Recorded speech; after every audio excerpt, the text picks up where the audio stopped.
Chapter 3, Too Late to Wait. I definitely have seen some gnarly stuff in the last 15 years of treating cutting and other self-harm behaviors. Though I believe and have seen the vast majority of kids recover and thrive, I want you to know and be really clear on one hard fact. Cutting does not go away on its own. You really have to address this now that you're aware of it. I have seen those parents who, for whatever reason, try to ignore self-harm behaviors. I assume they feel fear and that leads to their denial. They're not terrible people. It's really easy for me to validate a parent's fear and their impulse to ignore it and hope everything will just get better. Shit, we all have impulses to do that sometimes when a crisis arises. I validate the impulse to avoid, not the behavior of avoiding. We as humans may want to run away from scary things, but rational, intelligent people know that is not always the wisest thing to do. And I strongly suggest you find your courage and use your rational, logical mind on this one, because this is a crisis point for your kid.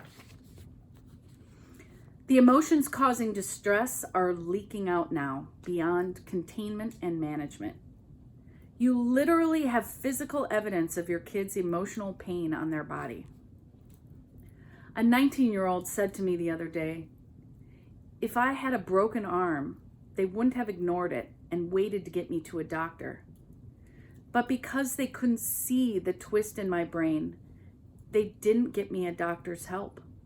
But they knew I wasn't okay. That's heart-wrenching, right?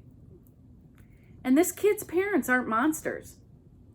They just don't have the emotional intelligence to understand what's going on with their kid. And how would they? Where are we taught that? When was the lesson in school on naming and managing emotions?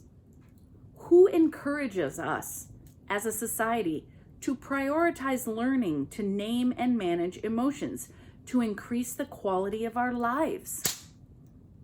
Seeking psychological help is still stigmatized as crazy and medicalized through a pharmaceutical lens, and it costs money that more and more is not subsidized by governmental help. I'll tell you this much though, it's going to cost you a hell of a lot more money if your kid is cutting now and you wait on getting help and things go downhill.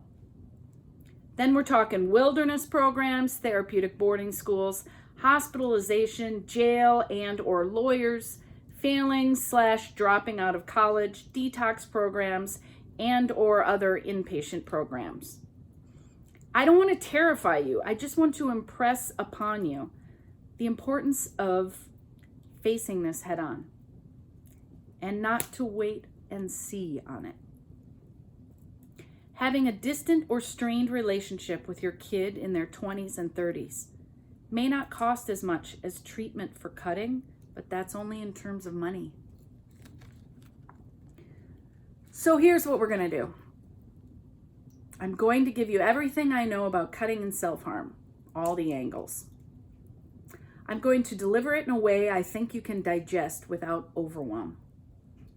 Since a calmer brain operates more efficiently, I'm going to help you wrap your head around your fear in Chapter 4 so you can learn some important distinctions between self-medication, Chapter 5, and medication management, Chapter 7. I'll help you explore the stressors that are most likely contributing to your kid's self-harm in Chapter 6, and how to ride out the bumps that come with change, Chapter 8. Once you get some of that knowledge under your belt, you'll be equipped for the importance of Chapter 9, which outlines how to choose a professional to work with your kid. Then in Chapter 10, we'll build a concrete home plan to support the end of self-harm in your family. Hang in there. I know you'll feel calmer and more powerfully equipped to effectively deal with your kids' cutting by the end of this book. Truly, knowledge is power.